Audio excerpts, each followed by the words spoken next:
This is a seriously cool guitar.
Hey everyone, I'm Jack Fossett. Welcome to the channel, and thank you for tuning in to this review of the Vola Guitars JZ Fro. This is a made-in-Japan guitar that is really high quality, an absolute awesome guitar that does some unique things that we're going to talk about. Now, Vola is a company I've only recently learned about, and I learned about them because I saw a video that RJ did of a Telecaster-style guitar, and I thought that looks really cool. I'd love to try one of those out. I'd love to get my hands on one for review. So I reached out to them. We chatted a little bit, and this is a collaborative review. They did send me a guitar to do a review of, but this was totally from my volition. This was me saying, hey, I think that looks like a cool guitar, and reaching out to them.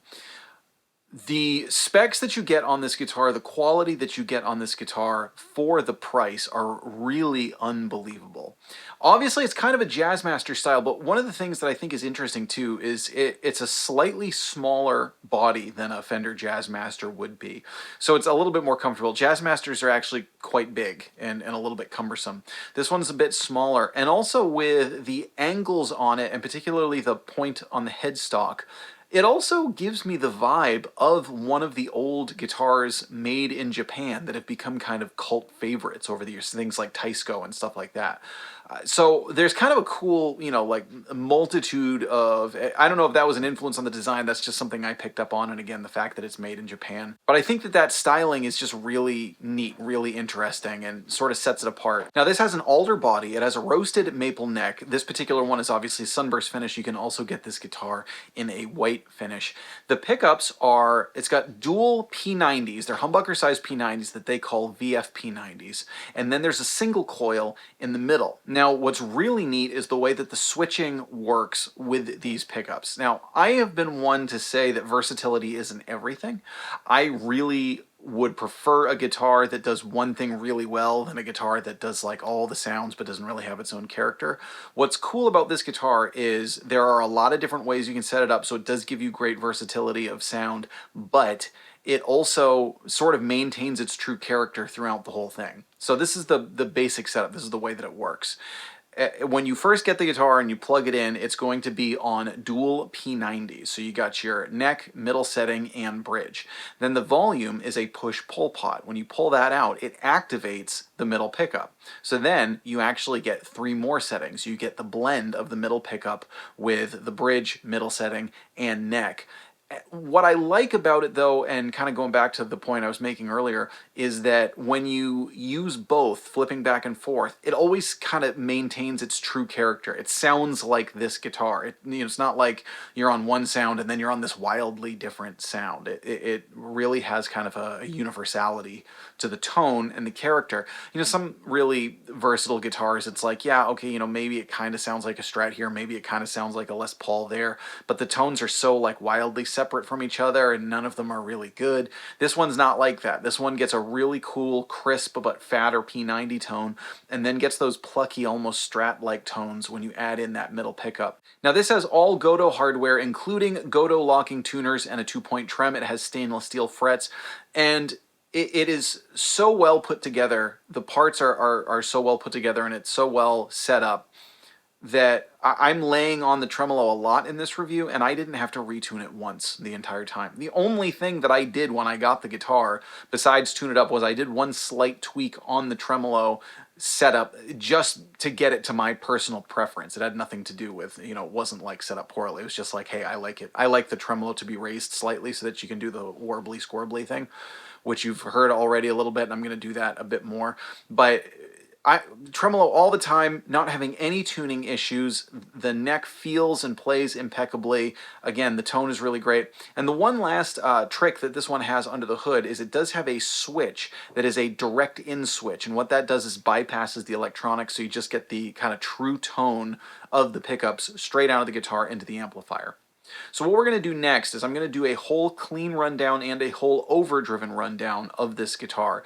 And then at the end of each segment, I'm going to give you a sample of the direct in switch that you can hear. It gives it a little bit of lift, particularly in EQ. And I don't know that there was a lift in volume. It might be just perceived volume because the EQ kind of opens up a little bit. But it's, you know, really cool if you just want the pure sound of the pickups to do anything with that. So what we're going to do is start clean, and I'm going to go neck, middle, bridge on the P90 setting, and then I'm going to engage the push-pull pot to mix in the middle pickup and then play all the settings again. Just an absolute joy to play this guitar. It really was. I was getting so into it, and part of that is the trem and how well it's put together. You get a guitar with a tremolo, and I've often kind of been like, yeah, well, I like it, but I don't want to constantly be knocking myself out of tune. And this was one where it's really truly a part of the guitar, and you can just lay into it and have a ball. And it really opens up a whole different side of playing, especially if you're a Jeff Beck fan like me. You can get a little bit closer to some other tones. You know, Steve Lukather is also one who does a lot of stuff like that. David Gilmour uses the tremolo a lot. So you can get into that territory without needing to worry about it as much. I mean, this is staying in tune better than like PRS guitars that I've played, and that's saying a lot. Now, if you're interested in this guitar, you also get a coupon code through my name. If you use the code Fossett, F-O-S-S-E-T-T, you can get 5% off. You order direct from them. And again, these are really modestly priced. I'm going to put a link down below. I'm not going to say what the price is again because, you know, it's possible that if you're watching this video a year from now, the price has changed from when I shot it. But the link is right below. You'll see for a guitar of this quality that is made in Japan. I mean, this is beating the pants off of other guitars in this price range that are made, you know, made in Mexico, made in Indonesia, made in various other places. You know, Japan is a very highly respected place for luthiers nowadays. In fact, the high-end Gretsch guitars are made in Japan right now. So this is a cool company you should absolutely check out. And they've got a bunch of different interesting models that all kind of have, again, you can tell what their inspiration is, but they also have their own things going for them. So stick around for a full tonal profile of this guitar. I'm Jack Fossett. Please remember to like, share, and subscribe, and I hope you enjoy the rest of the video.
Mm-hmm.